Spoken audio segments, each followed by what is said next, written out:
چھپاتا ہوں غیر دن کے، میں بال چھپاتا ہوں غیر دن کے، تو آ کے زخم چھپا کے مر گئی ہے بہن سکینہ۔ ہے بھیڑ بہت بازار در، اور پردہ دار جنازہ ہے بھیڑ بہت بازار در، اور پردہ دار جنازہ ہے، میں لاش اٹھا کے چلتا ہوں، میں لاش اٹھا کے چلتا ہوں، تو راہ سے بھیڑ ہٹا کے مر گئی ہے بہن سکینہ۔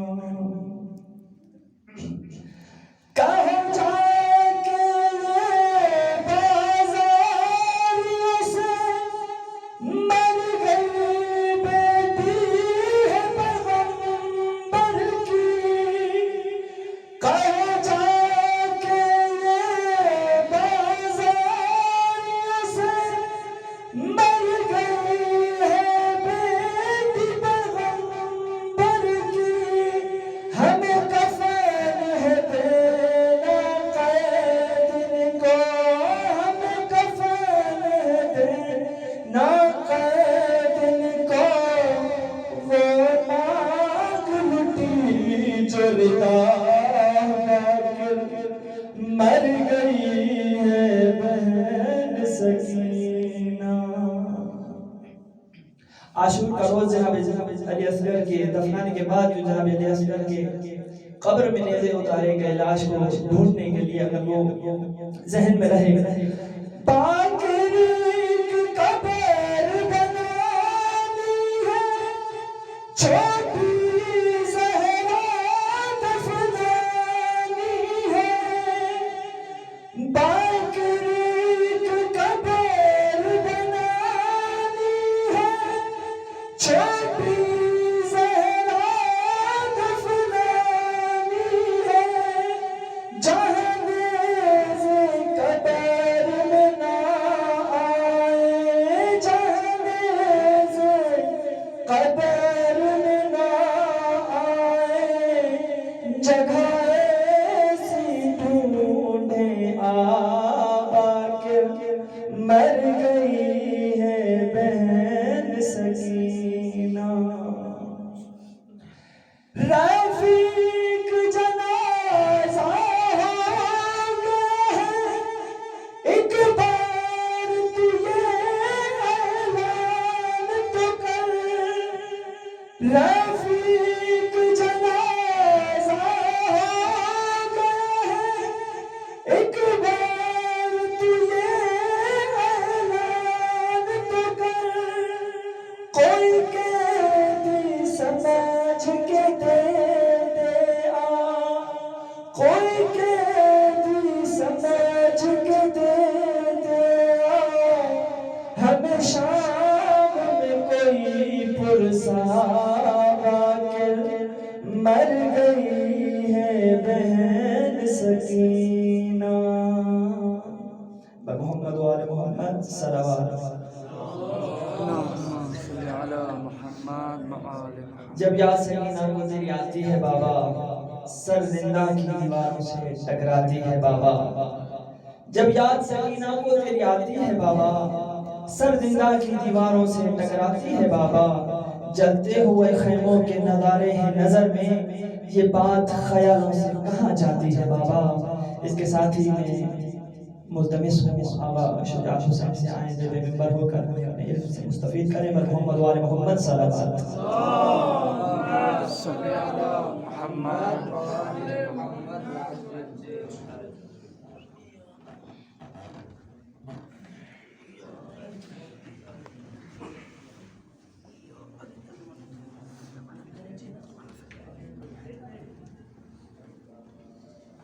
بآواز بلند نعرہ صلوات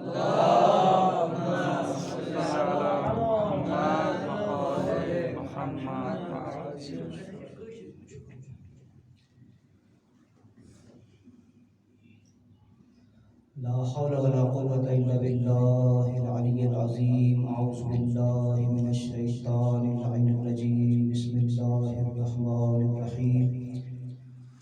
الحمد لله الذي لا يبلغ مدحه القائلون ولا يحصي نعماءه العادون ولا يبدي حقه المجتهدون. الذي لا يدركه بعد الهمم ولا يناله غوص الفتن. الذي ليس لصفته حد محدود ولا نعت موجود ولا وقت معدود ولا أجل ممدود. فطر الخلائق بقدرته وناشر الرياح برحمته وغادت بالسحور ميدان أرضه. ثم الصلاة والسلام على أهل بيته الطيبين الطاهرين المعصومين الذين أذهب الله عنهم الرجس وطهرهم تطهيرا.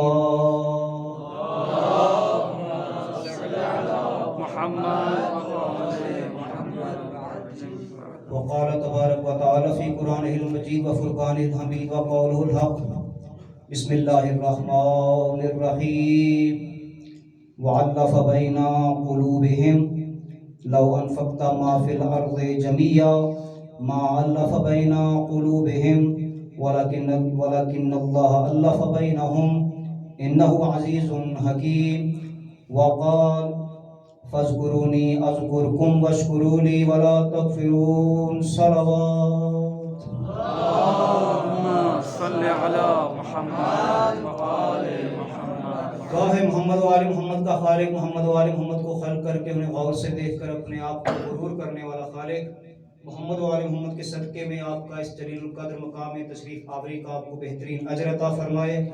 محمد و آل محمد کا خالق جن جن حضرات نے دام دل میں سکنے قدمے صف اعضاء کو اور اس محفل کو سجانے کا اہتمام کیا ہے، مولا ان کی کوشش و کاوش کو اپنی بارگاہ میں قبول و منظور فرمائے. ان سمیت آپ سب کو امام زمانہ کا حقیقی سپاہی بننے کی توفیق عطا فرمائے. اگر ہمیں اتنی سبقت نہیں کہ ہم امام کے سپاہی بن سکے، ہمیں امام کی خون آلود تلواروں اور خاک آلود جوتیوں کو صاف کرنے کی توفیق عطا فرمائے. اپنی اور میری دعا کی قبولیت کے لیے صلوات پڑھیں.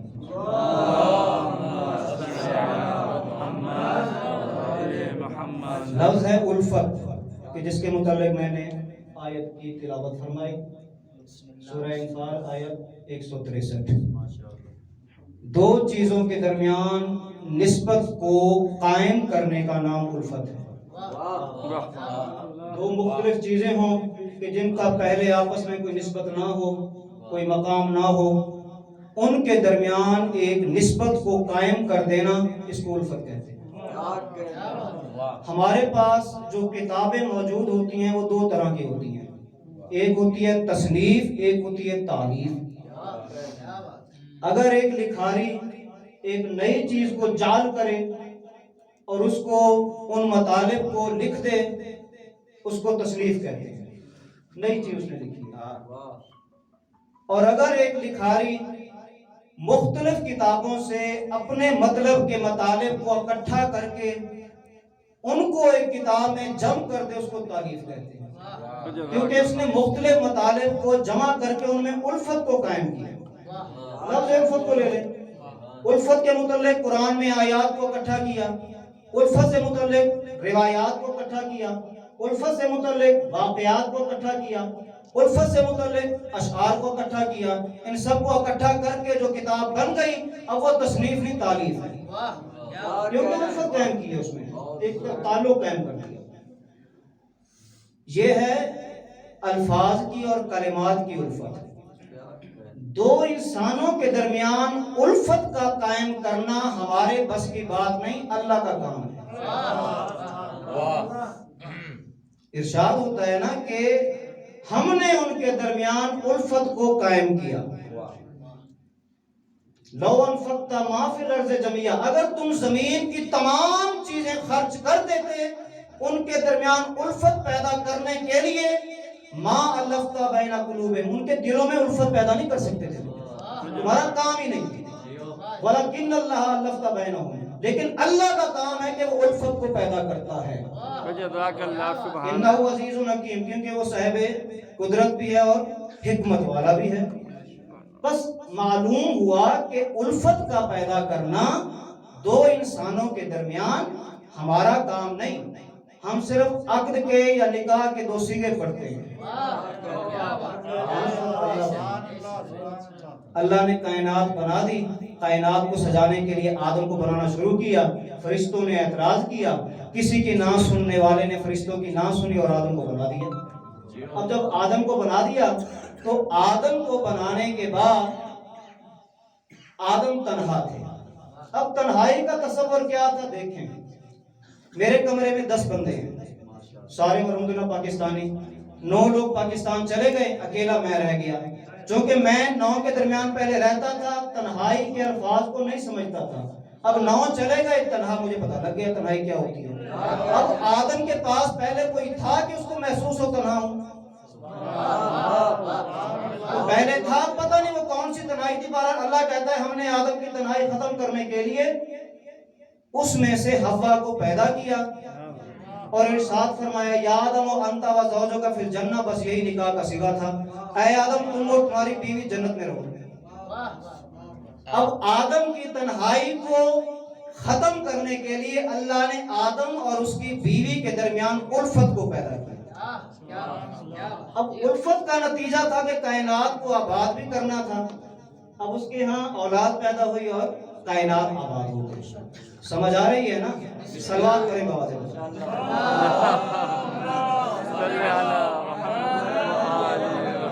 اسی الفت کو جناب ایوب اور اس کی زوجہ میں پیدا کیا. اسی الفت کو جناب یوسف اور زلیخا میں پیدا کیا.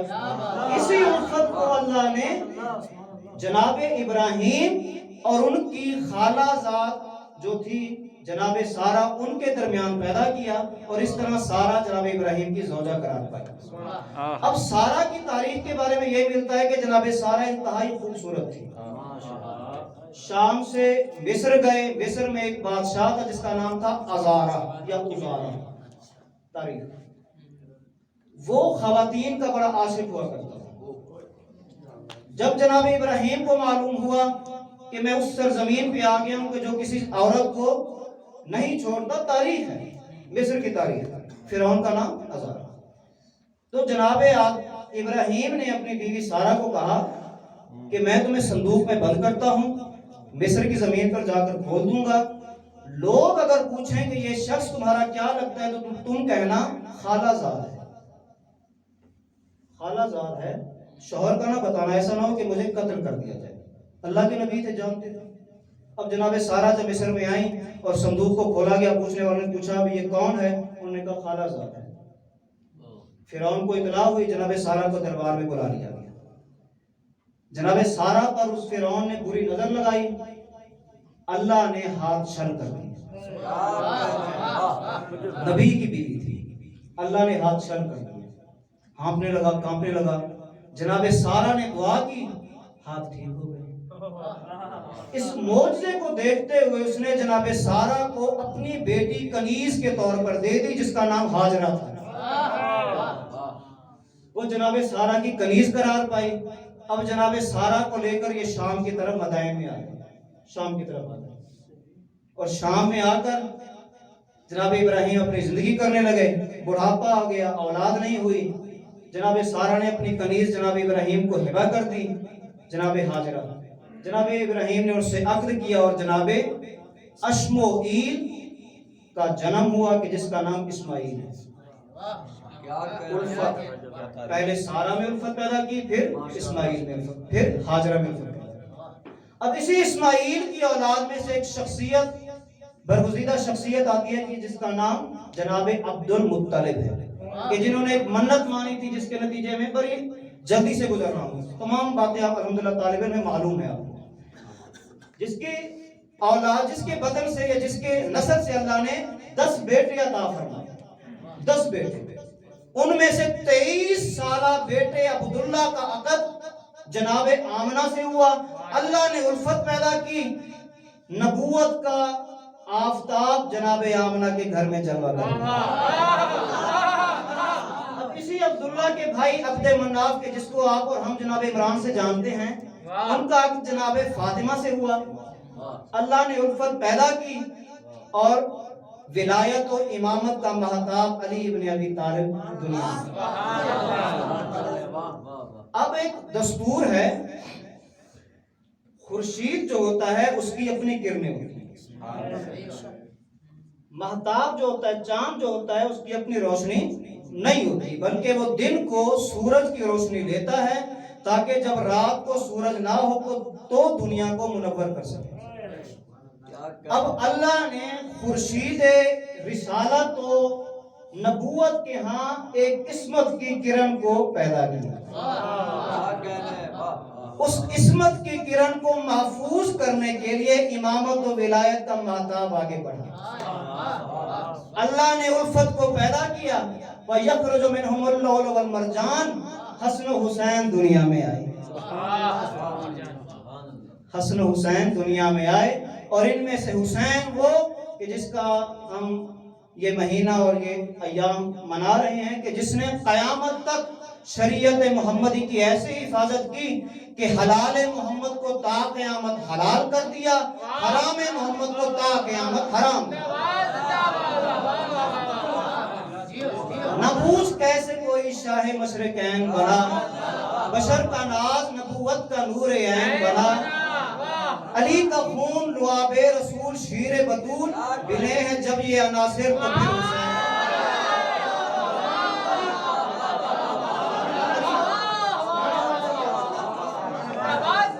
اب ہم موضوع پہ آ گئے۔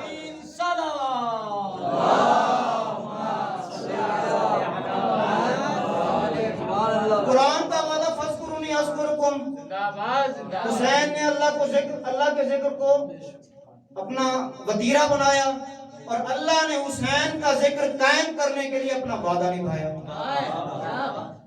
حسین کا ذکر قائم کرنے کے لیے جو چیزیں اللہ نے عطا فرمائی ان میں سے پہلی چیز ہے خاک کربلا۔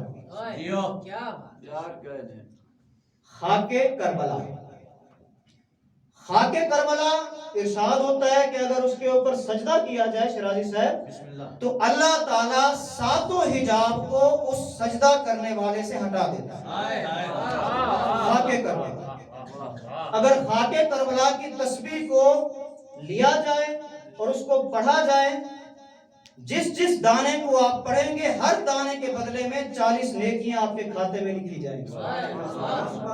اب شجاعت حسین نے تسبیح لی لیکن پڑھنے کی توفیق حاصل نہیں ہوئی، جیب میں رکھ لی۔ ارشاد ہوا اگر تسبیح نہیں پڑھتے جیب میں رکھ لیتے ہو، ہر دانے کے بدلے میں 20 نیکیاں لکھی جائیں۔ خاک شفا، حسین کی فضیلت۔ اب اگر سندھی لوگ بیٹھے ہوں تو ایک جملہ کہوں، سرائکی لوگ، سندھی لوگ، پنجابی لوگ، پاکستانی لوگ، خاک شفا کو مردے کے مرنے والے کے منہ پر ملنے کی بہت زیادہ تاکید وارد ہوئی۔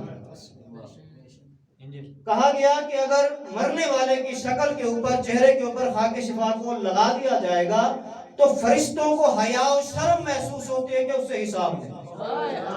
اللہ اکبر۔ سرائکی اور پنجابی حضرات متوجہ ہوں گے، ایک شعر پڑھنے لگا ہوں۔ ہمارے ایک سرائکستان کے ایک ذاکر گزرے ہیں، خادم حسین آصفی صاحب، ترجمہ انشاءاللہ میں کر دوں گا۔ ان کا شعر ہے کہ جلا میں مرونیاں موتے ملاح خاک کربل دی، یہ ہوتا ایک بہانہ ہے خدا کو منہ دکھاوا۔ جب میں مر جاؤں میرے چہرے پہ کربلا کی خاک لگا دینا، میں شرمسار اتنا ہوں خدا کو منہ دکھانے کا ایک ہی تو بہانہ ہے۔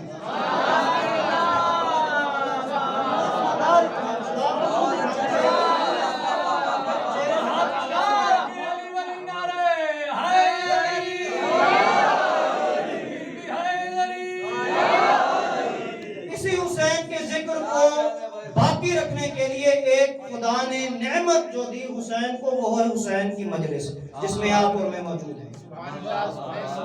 مرتا ہمارا ہے حسین کی مجلس، سوئم مرنے والے کا حسین کی مجلس، چہلم ہمارے مرنے والے کا حسین کی مجلس۔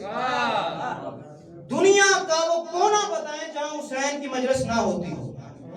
پابندی لگانے والے نے ہندوستان میں پابندی لگا دی، حسین کی مجلس نہیں رکی۔ کرونا آ گیا، عمرہ ختم ہو گیا، عمرہ نہیں ہوا، حج نہیں ہوا، لیکن حسین کی مجلس ہوتی رہی۔ آج بھی اربعین پہ لوگ جا رہے ہیں، ٹھیک ہے ہم نہیں جا رہے، لوگ جا رہے ہیں حسین کی مجلس انشاءاللہ۔ تیسرا جس کے لیے میں نے اس موضوع کو بھی انتخاب کیا اور میرا مقصد بھی تھا مجلس پڑھنے کا، حسین کے ذکر کو باقی رکھنے کے لیے قیامت تک اللہ نے جو انعام حسین کو بخشا وہ نماز ہے۔ نماز نماز واقعہ مصائب شروع نہیں ہو رہا، واقعہ ایک کہ جب یہ پورا قافلہ اپنی قیدیں گزار کر مدینہ واپس آ گیا، مصائب نہیں ہے، تو سارا قافلہ امام زین العابدین کی معیت میں مسجد نبوی داخل ہوا، تو امام زین العابدین مسجد کے باہر مدینے والوں کے سوالوں کے جواب دے رہے ہیں۔ ایک شخص آیا، اس نے کہا یبنا رسول اللہ ایک سوال کرنا چاہتا ہوں۔ کرو بھی، کیا سوال ہے؟ سوال کرنا ہر کسی کا حق ہوتا ہے، لیکن حجت خدا کا اس کا جواب دینا واجب ہوتا ہے۔ سوال کرو۔ اس نے کہا یبنا رسول اللہ، جب آپ کے بابا قافلہ لے کر مدینے سے جا رہے تھے، میں موجود تھا، میں نے دیکھا معمول اتنے زیادہ تھے، علم کا رنگ سبز تھا، زرق و برق کے لباس تھے، آگے آگے ہاشمی جوانان تھے، پیچھے خواتین تھیں، قافلے کی شان ہی انوکھی تھی۔ اب جب آپ قافلہ لے کر واپس آئے ہیں، 3 معمل ہیں، علم کا رنگ سیاہ ہے، آپ کے حالت سے لگ رہا ہے کہ آپ خستہ ہیں۔ سوال میرا یہ ہے کہ جو مشن اور ہدف لے کر آپ کے بابا مدینہ سے گئے تھے، وہ مشن اور ہدف میں وہ کامیاب ہوئے یا ناکام ہوئے؟ سوال کہ جس مقصد کو لے کر آپ کے بابا نے مدینے سے مکہ، مکہ سے کربلا کا سفر کیا اور سننے میں آ رہا شہید بھی ہو گئے، آیا آپ کے بابا اپنے مقصد میں کامیاب ہوئے؟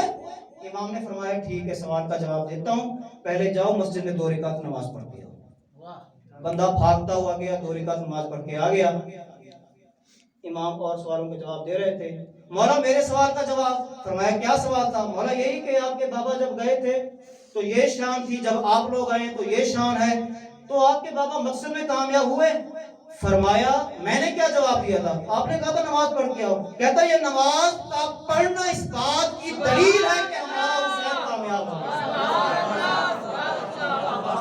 میرے بابا کے جانے کا مقصد ہی یہ تھا کہ شاعر اللہ کی تعظیم کی جائے، اور جب تک قیامت تک اذان اور نماز باقی رہے گی، حسین زندہ باد رہے گا۔ 4 سطریں کمیل بھائی نے نماز کے متعلق پڑھی تھی، 4 سطریں میں بھی قبلہ۔ فضا میں صورت موج ہوا بکھر جاؤں، فضا میں صورت موج ہوا بکھر جاؤں، فلک کی سمت اڑوں یا زمین پہ مر جاؤں، سوچ پناہ دی ہے اسے اس گھڑی حسین نے جب نماز سوچ رہی تھی کہ میں کدھر جاؤں۔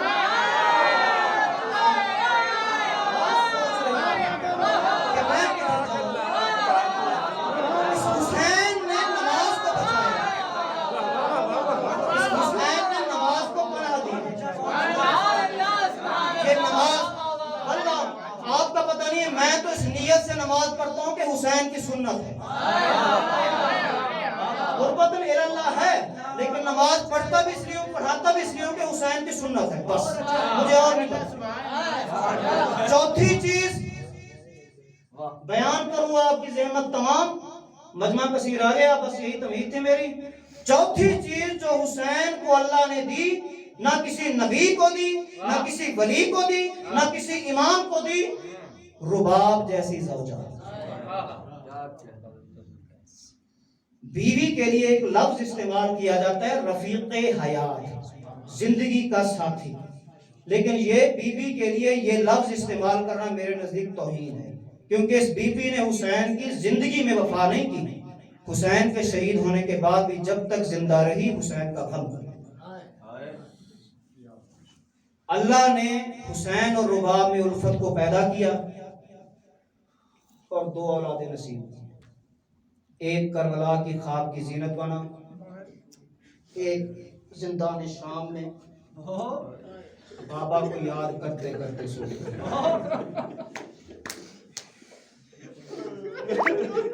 خوش نصیب و آشیان والوں، آج اس کا مسائب ہوگا جو خود مجلس میں شریک ہوتی ہے۔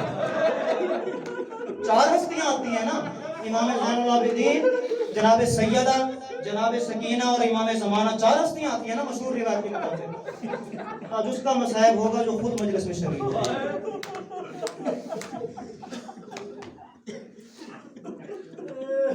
نام رقیہ تھا، حسین کے اوپر حسین کے سینے پہ سوتے سوتے نام سکینہ پڑ گیا۔ بڑا پیار تھا حسین کو اپنی بیٹی کے ساتھ۔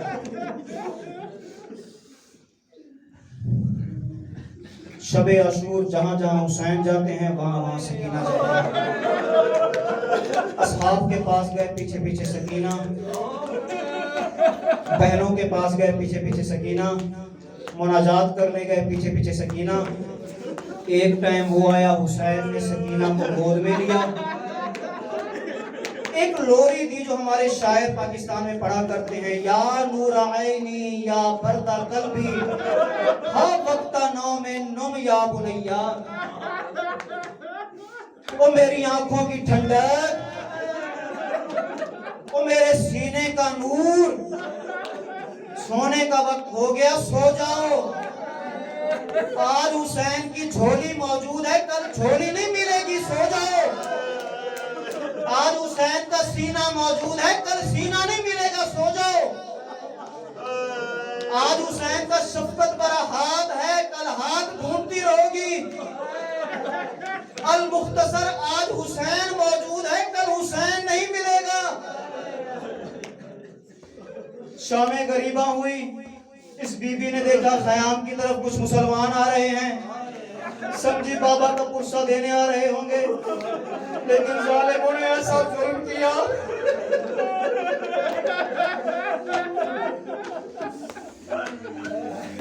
جب تک زندہ رہی سہمے سہمے ہوئے کانوں کو چھپا لیتی تھی۔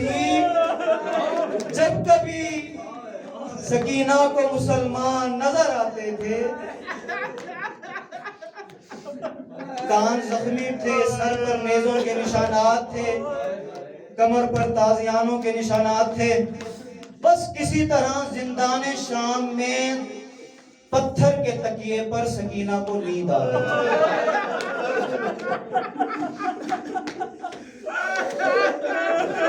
آیت اللہ حافظ اللہ کی بلا گل پائگانی کا جملہ ہے، آپ لوگ سنتے ہو کہ صرف شمر نے سکینہ کو تماچے مارے تھے، کربلا سے کوفہ، کوفہ سے شام، شام سے بازار شام، بازار شام سے زندان شام، جس کمینے کا دل کرتا تھا سکینہ کے منہ پر تماچے۔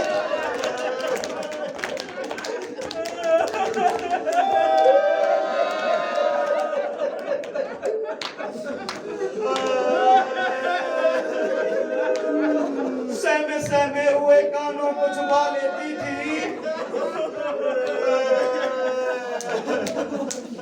ہائے سکینہ سو گئی، خواب میں کچھ نظر آیا، کربلا کا منظر تھا، بابا کو قتل ہوتا ہوا دیکھا، بابا بابا کرتے اٹھ گئی۔ تمام بیویوں نے سمجھایا، جناب رباب نے دلاسا دیا، بچی چپ نہیں ہوتی۔ اینا بالحسین، اینا بالحسین رأیتہو فی الکربلا مسترن شدیدہ، میں نے بابا کو خواب میں دیکھا ہے کہ بہت زیادہ بے چین تھے، کہاں ہے میرے بابا؟ جناب زینب دلاسا دیتی ہے، چپ نہیں کرتی، زین العباد دلاسا دیتے ہیں، چپ نہیں کرتی۔ اللہ نے سنگ دل کے دل میں رحم ڈالا، یزید کے کانوں میں آواز گئی، کہا بچی کیوں روتی ہے؟ کہا اپنے بابا کو یاد کر رہی ہے، کہا حسین کا سر دے دو شاید چپ کر جائے۔ اب حسین کا سر زندان میں آیا، زین العباد نے سر کو قبول کیا، سر کو لے کر، سر کی حالت کیا تھی؟ دست میں سر تھا، اوپر رومال تھا، سکینہ کے سامنے لائے، کہا بھیا مجھے وہ بابا یاد آ رہے ہیں، آپ کھانا لا رہے ہیں۔ فرمایا سکینہ کھانا نہیں، رومال ہٹا کر دیکھو۔ سکینہ نے رومال ہٹایا، کیا دیکھتی ہے؟ دائیں کی زلفیں بائیں، بائیں کی زلفیں دائیں، ریشے مبارک خون سے خضاب ہے، خون پر ظالم کی چھڑیوں کے نشانات ہیں۔ بابا بابا کرتے حسین کے سر کے اوپر رخسار پر رخسار رکھا، سکینہ نے نعت پڑھنا شروع کیا، یا بتا من